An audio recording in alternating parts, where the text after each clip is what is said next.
Hey, welcome. It's time for a webinar. Today we're talking about customer growth. Welcome, everyone. My name is Johan Nilsson. I'm a founder and CEO of Start Deliver. And just to make sure, you will get everything from today. So you will get the recording, you will get the presentation. And here are some of my contact details if you want to reach out, do that. I also want to emphasize that this is a live webinar, unless you're watching the recording, of course, and post questions. So we will have some time in the end, hopefully, to cover questions. So make sure to do that if you're watching this live. So Start Deliver, we make a customer success platform. So that's one of the things we do. But we also do an Impact Academy, which is training for customer success managers, for heads of customer success. And that's one part of what we do. And just want to, speaking of that, we have a lot coming programs, but these are the ones coming up very soon. So make sure to check those out. We also have time zones now. We cover US, we cover APAC, we cover Europe time zones. So make sure to check those out. For today, today's topic, I have invited a very special guest, a friend, our partner, Lincoln. Welcome to the webinar. Awesome. Thanks for having me. I'm excited. Yeah. And today we're talking customer growth. And I know, or maybe some of you might say, wait, why are we talking customer growth? We are in a downturn in the economy. Maybe you have seeing an increase in churn and everything is focused around that.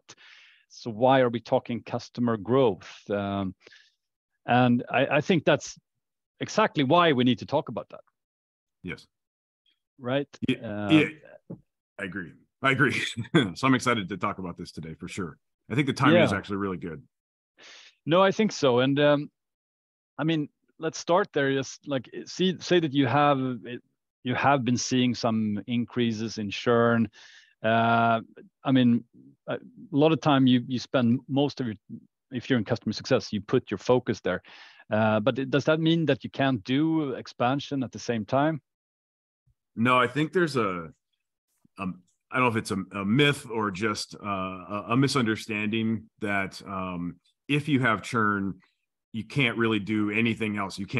That's the only thing you need to focus on. Now, of course, if you have massive amounts of churn, you have some really big sort of systemic issues that you're working through, then maybe that's a different situation. But if you're sort of just, kind of an average company doing fine, you have some churn, you have some contraction, that also means you should probably also have some expansion. It's just, these are the natural things that occur. And so I think over the years, we've come to that understanding. I think there was a time early in customer success where it was sort of thought you can't, the environment that creates churn is an environment that is not conducive to expansion. And again, if you have some really systemic or cultural issues in the company, maybe that's going to be a problem. But I think we just need to recognize that not all of our customers are the same. They're not all at the same place in their journey. They're not all dealing with an economic downturn in the same way. And some are going to be in a position based on their progress to need to buy more from you.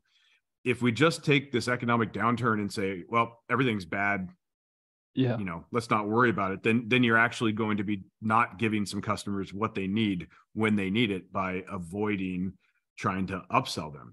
And of course, there's we don't ever want to try to force a product on somebody when they don't need it, but we do need to recognize that some of our customers are going to be in that position.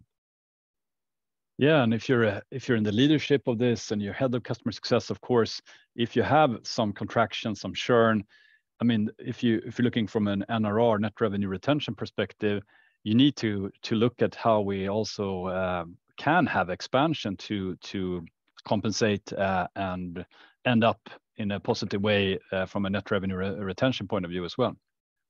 Yeah, I mean, I look at expansion as probably the most powerful NRR growth lever that you can pull, powerful and fastest. You can impact NRR by trying to reduce contraction. So we are seeing an uptick in contraction as well. And that's basically when a customer pays us less, they don't leave.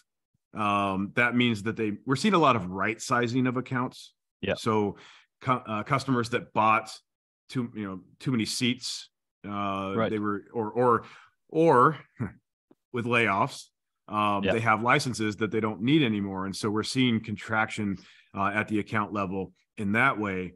But, basically having well, that's probably the trend that I'm seeing right now is more contraction than full churn. Yeah. And I think why we wanted to do this webinar together was that I think it's also important to put focus around expansion and the right type of expansion, of course, because if you put the focus on churn, where you put the focus, the energy goes, right? So you will, and if you especially have a team of customer success managers, you need to also put their focus on where they can find expansion and how they can work with that, because I think that's easily forgotten if you have a little bit pressure right now with the contraction and that side of the coin, basically. So I think that's one of the purposes with this webinar as well, to help people do expansion in the right way. And I think maybe we should talk about that as well. There's a bad way of doing it and a good way of doing it. And I think it's also important to talk about that.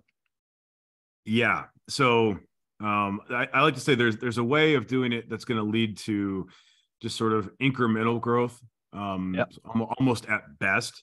And then there's a way that has the potential to lead to exponential growth in account value. And what I mean by that is literally doubling, tripling, 10xing the value of a customer account, meaning literally we can get double, triple, or more, even up to 10 times the revenue from a customer over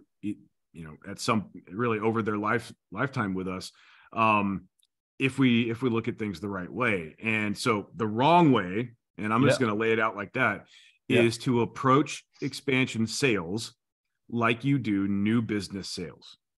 So you apply the same strategies, you apply the same tactics to existing customers that you would use with new customers that you're trying to pull out of thin air. Yeah, you just don't need to do that. The tactics and strategies and even characteristics of the people doing the work in new business sales, they're required for that, because you literally are saying, we need this much new revenue. Go forth and pull from the heavens customers that we don't currently have a relationship with, right? That's a very specific set of skills that's required, and personality traits and all of that. But we have a relationship with existing customers. Yeah. We know where they're at on their journey towards achieving their goals, or we should. We understand what they're trying to do. We know the progress that they've made.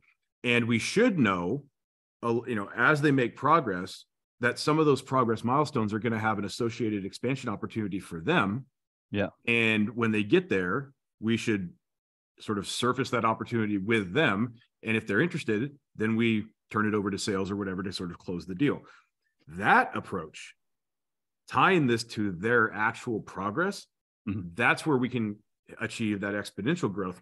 Because number one, a lot of customers are going through progress milestones that have those associated expansion opportunities.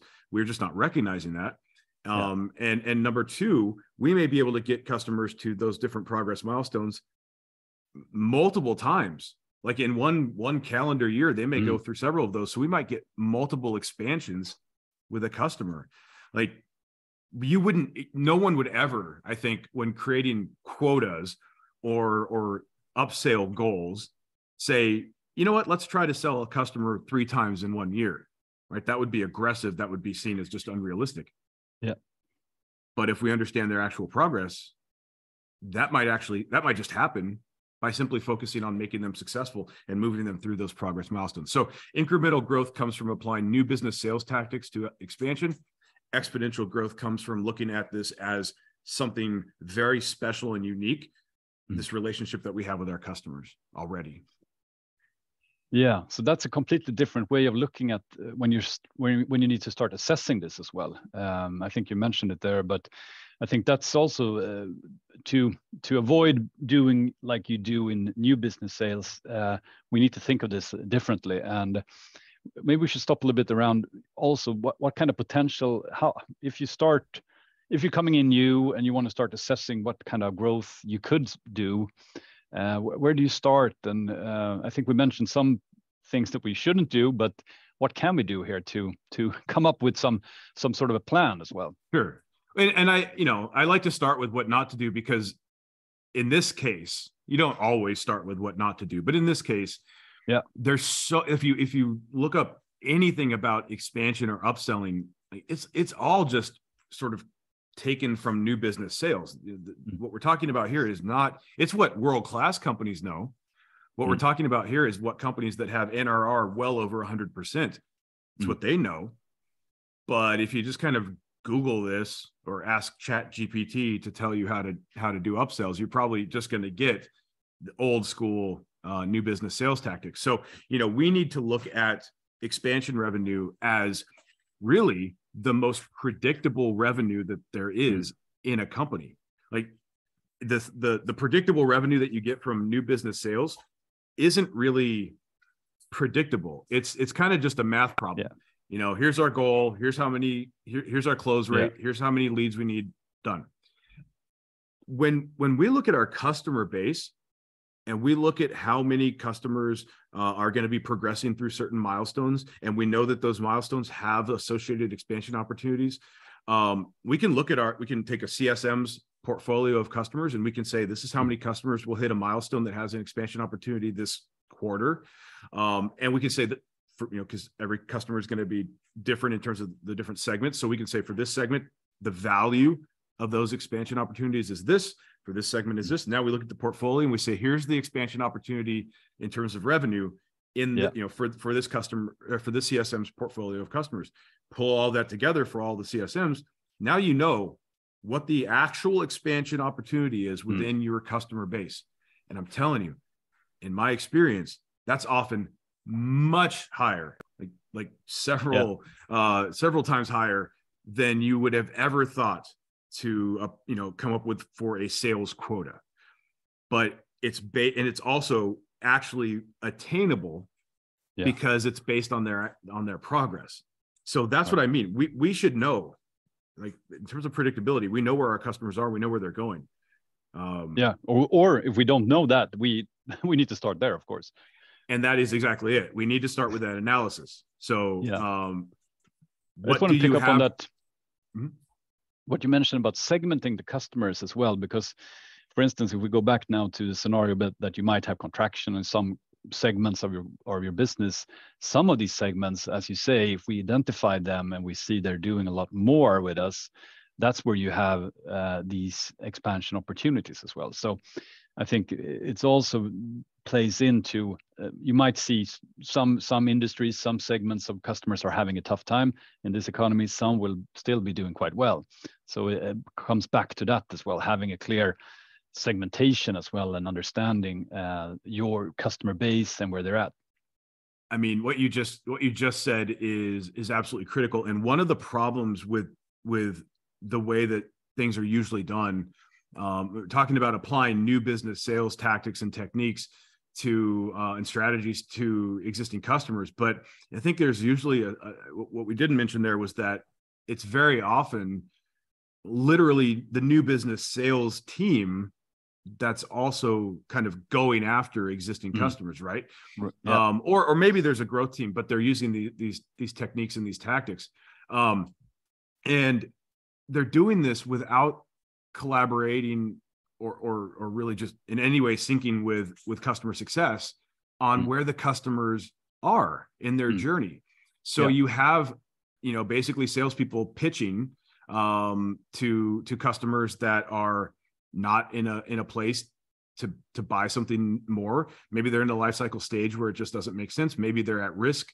Their health score is low. Their success factor is negative, whatever. And now the customer's going, why? They're coming back to the CSM. I see this all the time. Come back to the CSM and say, hey, why am I being pitched on this product? We're working through these issues. And the CSM's like, oh man, I'm sorry about that. Right. So expansion doesn't hurt trust. No. Expansion, giving the customer what they need when they need it doesn't hurt trust. What hurts trust is trying to sell them something they don't need when they don't need it. Right. So now in that one email that an SDR, sales development rep, sent to an existing customer, just caused the customer to see their relationship with you in a whole different light, and it wasn't positive. So you're right. I mean, we need to make sure that we do take into consideration everything that's going on with the customer, so we're giving them what they need when they need it. So given that you've started doing this, how can you, if you're in a CSM and you want to start identifying new opportunities here, how do you go about that in the right way? And maybe also, we talked about it, but the wrong way, the right way, but where do you start here, and how to think of this when you want to find some opportunities here, how to start? Sure. So I said it a couple times already, and some of you might have picked up on it, but we surface opportunities with the customer. We think of these opportunities for expansion as opportunities for the customer to acquire something, to add something to their account, not just because we're trying to extract as much revenue from them as possible, but because this is the thing that will help them achieve their goal or accelerate their path to their journey to their goal. So understanding where they are is going to allow us to know exactly what the most logical thing is for them. But we have to start there. What do you have to upsell? Like literally start there, because very often that's not clear. Like we haven't just mapped that out. So start with what you actually have to sell, and then go through the success milestones, the progress milestones that your customers would go through on their way towards a goal. Start with your most common goals or use cases or whatever, and say, and you can do this for your portfolio. If you're a CSM, you can do this for your portfolio of customers. If you're head of CS, you can do, or you're working in an account team or a growth team, you can do this for all of your customers, whatever. It's basically to say, all right, what are these progress milestones that our customers have to go through in order to achieve their goal?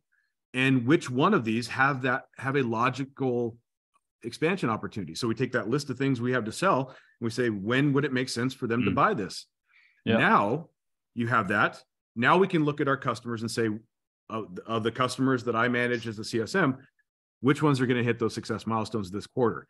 Now I have an idea of how many customers are going to have expansion potential, and I also have an idea of what that additional revenue would look like. Now, that doesn't mean they're going to buy it, especially if we haven't sort of set them up, knowing that this is an opportunity for them. So they may not have made budget for it. They may not have been, made plans for it. Change management might not have happened. So there's a way that we can approach that will significantly increase the uptake of these expansion opportunities. But at least we know, like, this is how much we could legitimately expand this quarter in our customer base. And that's something, again, world-class companies know this. Those that are doing really well, 110, 120% NRR, like this is what they rely on. But a lot of companies just don't look at it this way. And I hope that everyone here will. Yeah. And just one point there. I think when we talk about, sometimes when we present this and talk about goals, the CSM will say, well, I don't know my customer's goal, right? Yes. And I think, you need to, then that's a great way to start, of course. But how can we help them understand the goal of the customer, and where do you start there? So that's a good point. And I sometimes just gloss over these like super really important, foundational aspects. We cover this in the Impact Academy training that we do for our CSMs. It's something that when I work with companies, we bring the framework. But essentially we need to do goal discovery. So here's kind of a provocative thing that I like to say. if you don't know your customer's goal, you don't know the objective that they are trying to achieve, and you don't know the time frame. That's what makes up a goal, objective and time frame. If you don't know that, you're not doing customer success. How can you be helping them be successful if you don't know what they're trying to accomplish? Yep. I'm not saying you're not working hard. I'm not saying you're not doing something, but really, if customer success is about helping them achieve their desired outcome is goal plus appropriate experience, we don't know their goal, we're not doing customer success. So if you don't know your customer's goal, find out. Like, let's start there. We have to know what that is. And then we need to know that so that we can know what the process looks like to get them there. And then, of course, they're going to go through these progress milestones along the way. But we also need to make sure that they tell us, or we otherwise find out, but ideally they're going to be proactive and tell us when their goals change. Customers don't always complete the journey to a goal before something changes. We need to know about that. Maybe they do complete it and they have a next goal that they're trying to achieve. Or maybe they really see the value in their relationship with you. They are investing more and they start stacking goals by bringing other people into the company, different use cases, whatever, or into the other people from their company into the product. So you have different use cases, different goals. Like, we need to know what all those things are so we can know what their journey needs to be and actually help them. But from an expansion standpoint, if we don't know their goal, we can't know the progress milestones. We can't predict this in any way. So yes, goal discovery is, it's incredibly important, and it is not a one-time deal. It's part of the relationship that you have with your customer. We need to let them know to keep us updated on their goals as they change. And it's a discovery. I think discovery is a perfect word here, because if you just straight ask the customer, they might not know, they can't formalize it either. So you need to discover it. And that's what we do also in the Impact Academy, that we work with this framework to actually discover goals. And I mean, the perfect way is that the customer frames it and says it themselves, but you need to arrive there. And that's a process as well.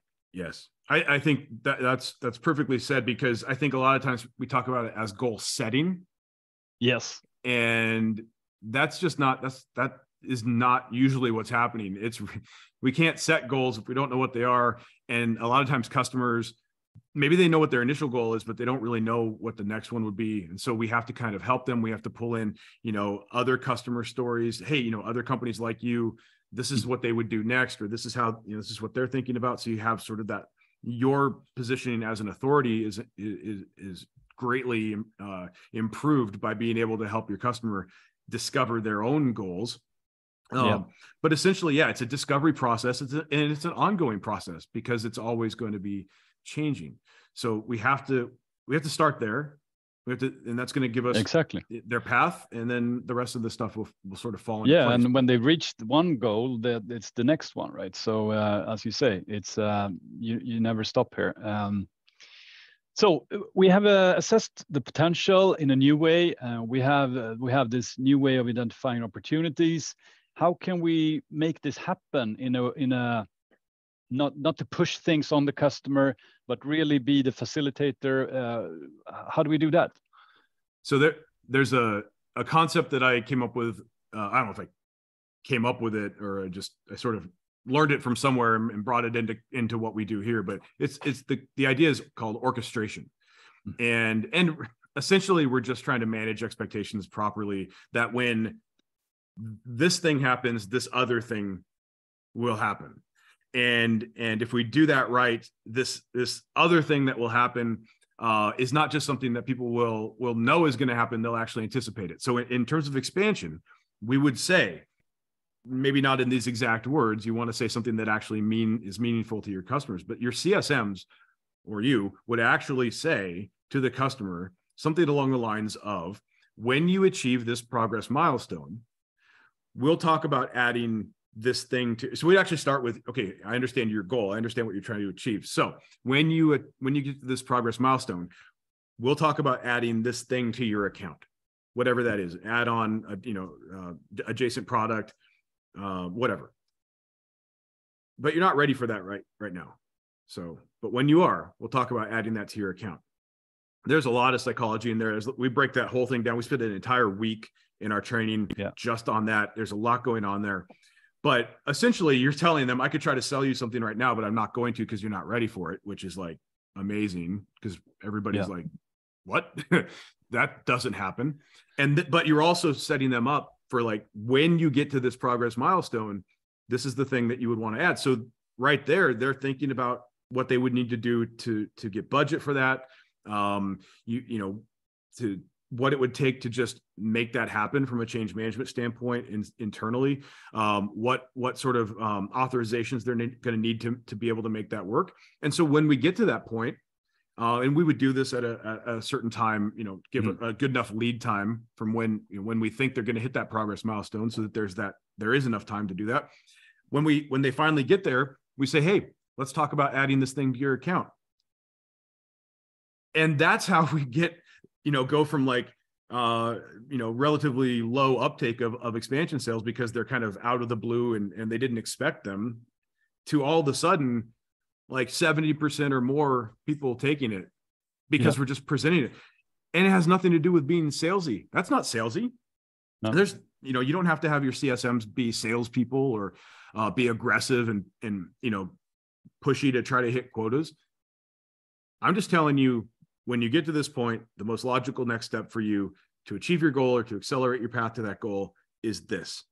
Yeah. And that's based on what you told me, and it's based on your progress. Right. So, and then the process is, if they could do it themselves, they can just add it to their account in the app. Or if I can do it as a CSM, I can just push a button, add it to their account. Great.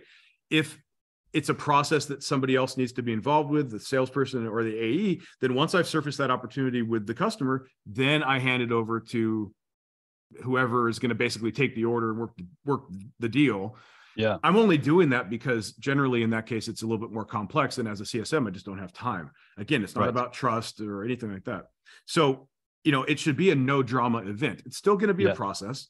Yeah. But it's no drama. And we should get a massive uptake on those expansion opportunities because we've orchestrated it. Right. That changes everything. Yeah. And like I said, if we do it right, they're actually anticipating it because it's tied to their progress, and their progress is tied to their success and their goals. And they're like, yeah, you know what? That's awesome. I'm glad we got to this point. Let's talk about adding this. But if you're just trying to kind of strong arm them into buying something they don't need, that is not going to be the response you get. No. I guarantee you. And if you initiate a lot of these orchestrations across your portfolio or your book of business, I mean, you will start seeing these coming in. Yes. All over. Of course, some will be delayed and some will, but the point here is to start these, start working with these, and they will start coming in, right? Yeah, I mean, once you start doing this, the conversations around this are going. I mean, you're going to start having conversations around this all the time. And again, it's nothing to do with being salesy. These are just going to be conversations that you're having. One thing I do want to just point out real quick is sometimes we don't want to talk about these things because CSMs don't want to be commercial. That comes up a lot. You know, we're trusted advisors, right? We're you know, we don't want to ruin our relationship by talking about commercial things. But I'll let you guys in on a little secret. We are commercial. Customer success.